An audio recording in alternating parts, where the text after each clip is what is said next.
All right, folks, welcome to the premiere of the Modern Love Show on AfterBuzz TV. Today, we're going to be talking about the background of the show and the characters, not so romantic love, and dating in crazy cities like New York City.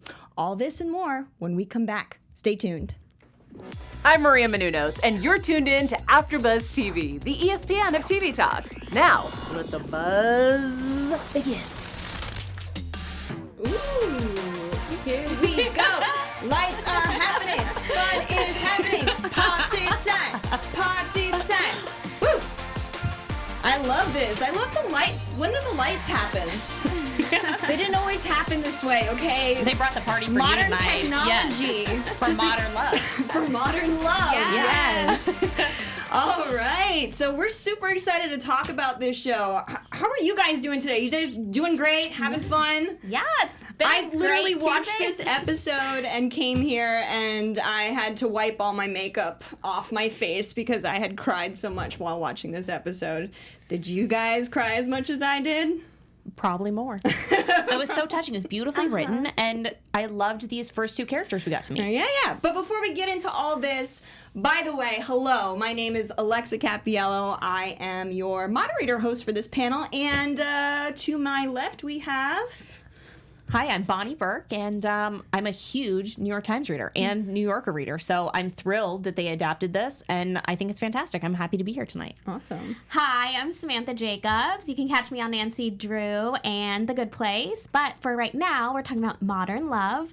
I am a love guru, I guess you can say. I used to work on a sex and relationships show, so I think that some of my mind juice can help analyze this show. After the show's over, I can just come to you and sit down and talk to you about all my love problems in my life. Girl, Great. come Cool, to cool, me. cool. Come to I'm me. so Let's glad. solve it. Awesome. All right, so let's just let's get into it. Let's talk about the show. So, first let's talk about the background of the show. So originally it is, they were a bunch of essays that were written by amazing authors in the New York Times, and then the idea came around that they wanted to make it into a show, and after watching the first episode, I'm very glad that they did. So originally this episode was based off a woman named Julie Margaret Hogbin, who was played by Christina Milioti, who is from How I Met Your Mother, right? She was great. She was awesome. I was love really her. great. She delivered a really, really good performance.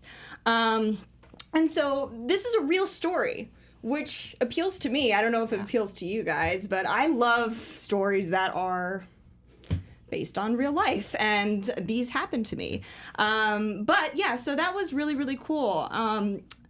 What about the episode initially? The writing, we talked a little bit before the show started, and the writing was really something that stood out to me. What did you guys like about the episode?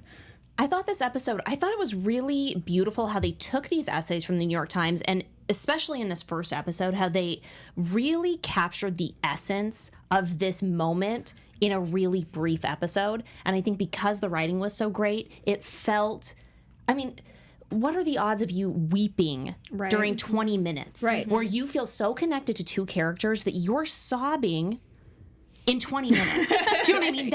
That's incredible writing, and that's incredible acting. And I think that they've created something great. I have chills. Can you really do that? I seriously have chills. No, it is fantastic. What are your thoughts on the episode overall? Yeah, overall, I believed it was amazing because, like you said, I didn't know that this was going to be different characters per episode. I thought somehow everything was going to intertwine, kind of like Easy, like where they are individually made, but then they kind of come back later. So maybe we'll get that in season 2, maybe not. But I feel like it was so relatable. The fact that it was relatable, these situations do happen, and it's a high percentage of people that this moment happens to. That's why you cry. You connected to it, and that's what makes it so beautiful. Yeah, I mean, something to mention is that every single episode of this is going to be different because they are all based on different stories that were written in real life and the love that happened to these people in real life. And I honestly loved this episode. As I mentioned, I was crying my eyes out, especially near the end. Let's talk about the characters. So we have Maggie, the main character of the episode, and just trying her best in New York City to find a decent, quality man, and it just was not happening for her. How bad did you guys feel for her? Because I was like, girl, I get it. I used to live in New York City myself, and dating was horrendous there, even probably worse than LA, which is saying a lot. Did you guys? She tried. Yeah. She really tried, though, and she wanted to be in love. Oh, yeah. That's what I thought was so endearing and relatable, was that feeling of really wanting this guy to just be the guy. Like, can't you just love me back? I know. Because I'm more than happy to love you. I know. And her saying goodbye to Ted, or to Mark, and saying bye to him in the park and saying, well, you need to say goodbye to me here because I don't want my doorman to see us. And seeing kind of how he was manipulating the scene, but she still just really I know, girl. I wanted him. I was like, girl, just to take love it her. down. She's sensing that text message, 3 or being like, 4 I really notches. wish you would have come up. And I thought, we've all sent that message. What did she call herself? She called herself Frisky? Yeah, something, but yes. she debated was Foxy at first, and then she was like, wait, hold on, Frisky, and it didn't help. But, you know, when you keep checking your phone to make sure they responded and they never do, like, that crushes no matter what situation you're in. Yes. Yeah. Oh, it was terrible. But poor girl. I was just like, I know, you know when you want something so bad and you put somebody else off because you want it that badly. That's those were the vibes she was giving me in those moments, and I was like, girl, this is not how you date. But then again, you know, who knows exactly how to date? However, we then meet one of the most. In fact, I think my favorite part of the episode was meeting the doorman, who is a spectacular human being. His name is Guzmin, right? Did I say that right? Yeah. Perfect. Guzmin, the Russian doorman, who initially I was like, I need to get myself a Russian doorman to tell me about all the guys that I bring in and tell me, okay, is this guy a good one or is this a bad one? Should I waste my time or should I not? But Guzmin was filled with some of the best lines in the episode. How did you guys feel about him? Best lines, the best advice. Yeah, the best advice. He dropped them gems. I wrote them down. There's so many. Me too. There was so many. Like, we'll get into it later because I don't want to spoil like a certain part. But he definitely dropped the gems, and it was advice that we could all use, even if we weren't in that situation. Initially, did you guys think that Guzmin liked Maggie? Or were you just like... I think I did. I think when there was that moment where where Mark and Maggie were standing in that median in the road saying goodbye, and she was concerned about bringing him up to the door, and we hadn't actually met Guzmin yet, there was a moment in me where I thought, is he just creepy? Yeah, I was like, same thing. I was like, are we dealing with a creep right now? Is that what this is? Is this guy overly attached to her? See, what I thought was that he was somehow connected to the family. I know she lied about it because she was only in New York for a year, or maybe she didn't lie about it. I know she mentioned, like, he's part of the family and da-da-da, my family's known him for years. I thought that before she even said that maybe her dad and him were connected in some way, and she was like, he's going to report to my father, and then this whole thing is going to happen. Yeah, you know, initially, at the start of the episode, she was like saying this big thing, like, oh yeah, he's Russian, she was like talking about his background, and then I thought that was like involved with her as well, like she was a part of it, and then I realized, oh no, he's just her doorman, and they just have this really interesting relationship. Okay. But it was cool. I really loved his character, and of course he did drop a bunch of truth bombs. And then the other characters were Mark, her first beau. Bye. Bye, Mark. No, Mark was Didn't short-lived. stay for long. And then the last beau was Ted, the British man who knocks her up. Yeah, so we got all those characters right there, and Ted was interesting to say the least. What were you guys' feelings about Ted? I hated him from the beginning, and I hated him at the end. So let's just not talk about Ted anymore. No, we have to talk about Ted because Ted is a very important part of what made Maggie choose what she chose. So basically, Maggie gets pregnant with Ted's child, and that was supposed to be a one-night stand, potentially relationship had he maybe stuck around just a little bit longer. But before we get into that, let's talk about how Guzmin had the foresight to know each time that each man was wrong for Maggie. And initially, what were your guys' thoughts? I know we've watched the episode, so we know what the twist is at the end. Right. But what were your thoughts when that I thought was it was happening? sweet. I thought You didn't think it was creepy? no, because at that point, here's what I'll say. I wrote down this line because this made me laugh. The thing about Guzmin, not only was he very aware of what was going on, he also was just funny. And so that first date that she's on, that she says goodbye to Ted or to Mark out on that median, and she comes up to the door and she said, oh, he's gonna call me.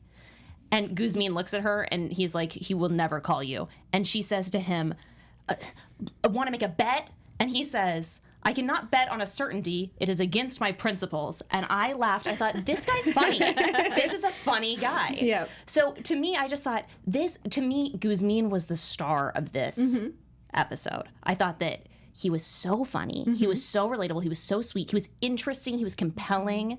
And he really just dropped these great one-liners, and I thought the more the merrier from Guzmin. Keep telling us what you think about these guys not working out, because clearly it's not working out. What about you? You know, when your friend is in a relationship and you like don't like their partner, Yep. I felt like Guzmin was just the best friend. Yes. He knew what was gonna make her like excited. Yes. And she wasn't getting that excitement. She was just swiping right on whatever was coming her way. And sometimes you just need someone to say, it's not there. Right.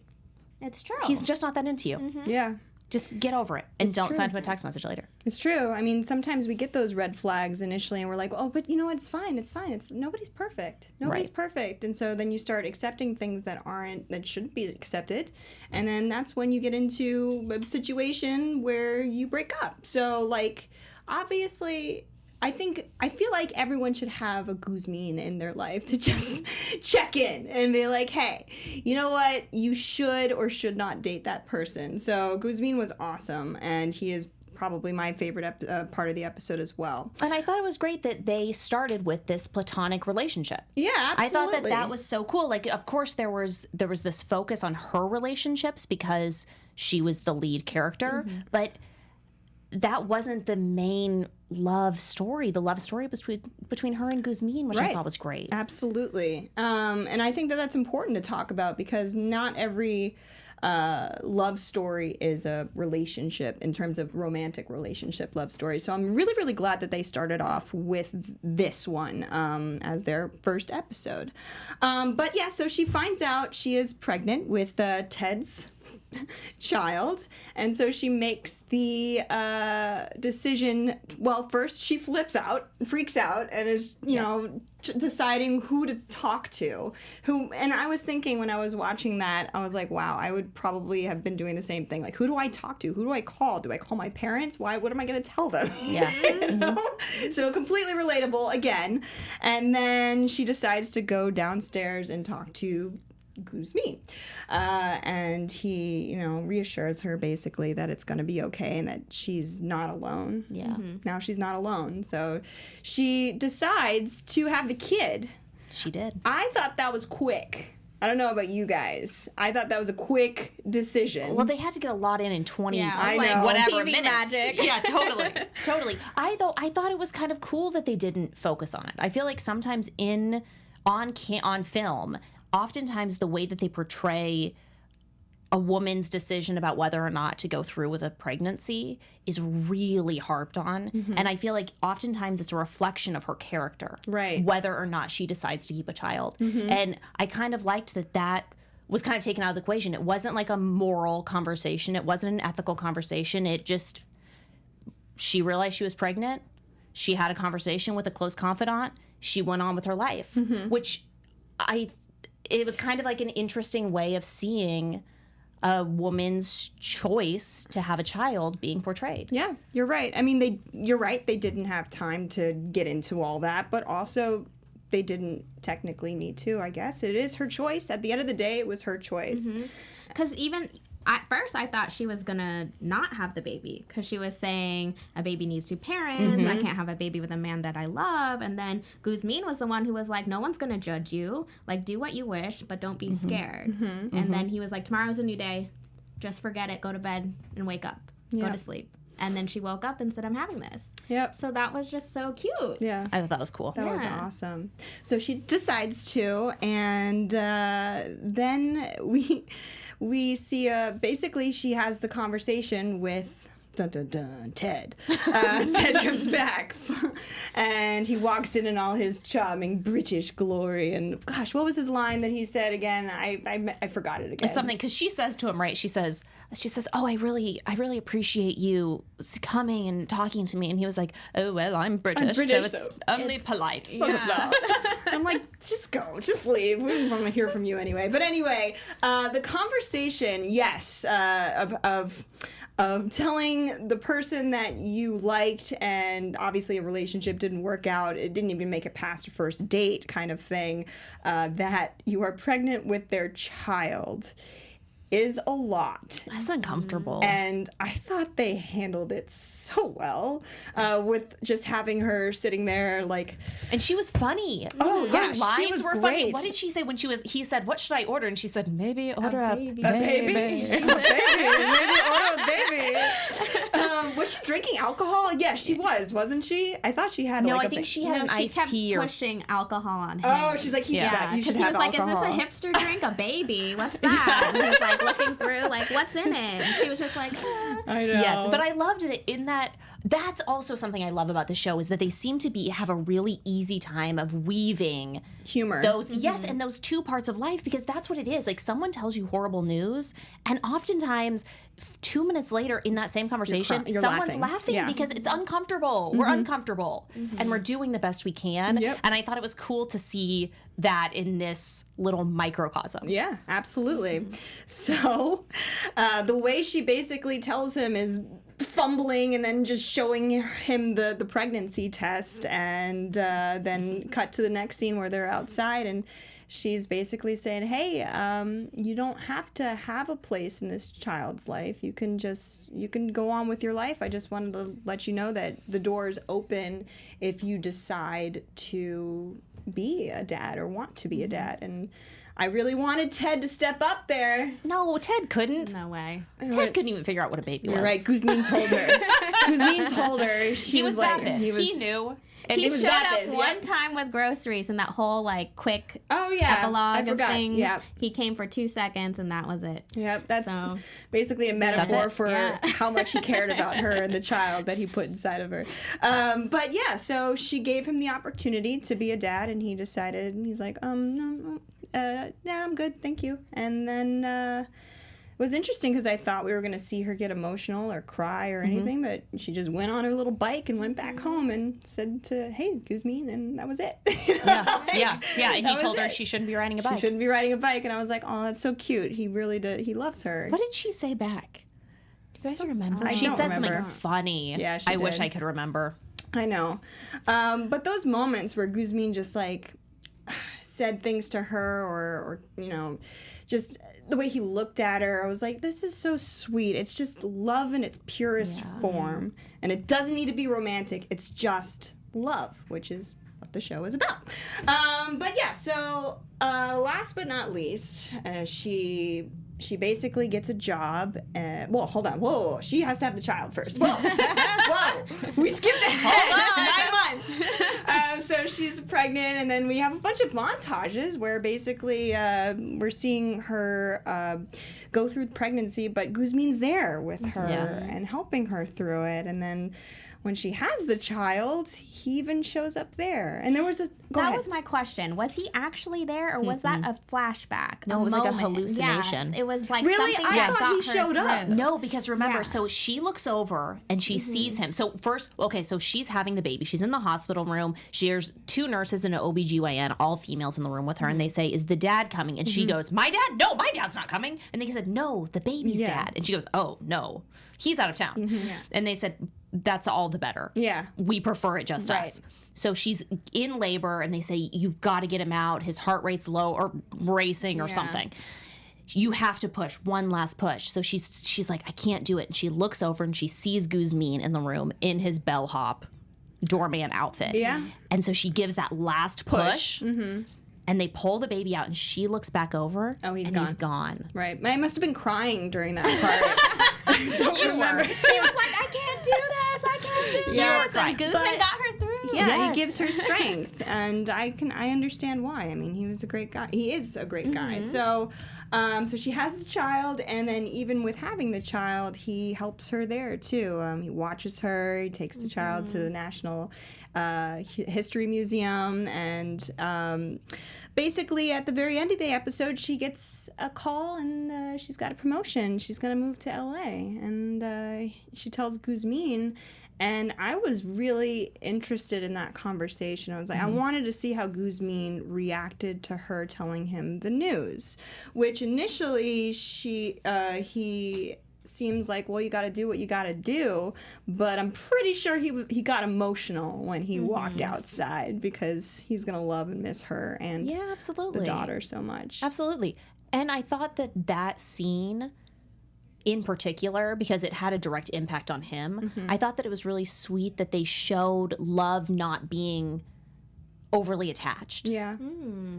That is very true. Yep. Yep. I thought that was absolutely. really beautiful to see. And that Russian people do not have emotions. Just kidding. There That were was a two joke. really beautiful things in that scene. There was vodka. No, but yes, love is deciding that your needs are not the most important needs, that their needs are very important as well. And if there's something that they need to do to further their life, to make their life better, you wish Support them the that. best. And yes.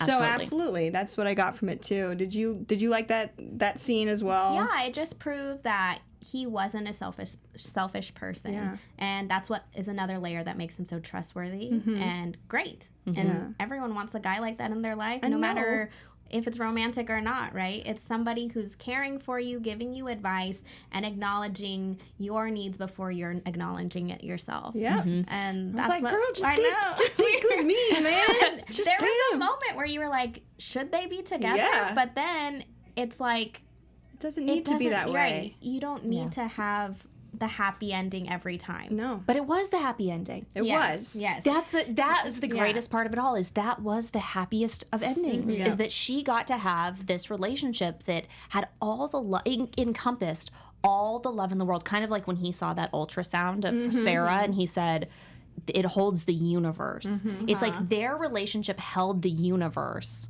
and it didn't have to be more complicated than that. Yeah. No. And that I was think it. that's so amazing, That's especially it. since most of the love stories in all of our lives are not romantic love. No, we all learn love from basically Disney movies, and that's very unhealthy. Very unhealthy love. That's unrealistic. I wish that I had learned love through this show, and this first episode was amazing. So we have a little bit of time left. I want to get to our last topic, which is dating in crazy cities. So, like dating in New York City or dating in LA. Do you guys have any crazy stories about that yourselves, or no? I think it's just hard to date in a city in general. Everyone says, like, hey, there's a ton of people here, let's get at it. And it's, okay, am I going to do the app thing or am I going to do the going out thing? I feel like in places like Chicago and New York, people go out more. Yeah. People are at the bar after work. So it's easier to have that one-on-one connection or be like, hey, meet me here, and it not be weird. Yep. I feel like LA, a lot of people are working on their career. And so then that makes things a little bit more hard because you hear that I'm busy too much. Oh, yeah. And so it's deciding on who's going to give me that effort and time, and do I want to give that effort and time, depending on like what city you're actually in. Right, that's interesting.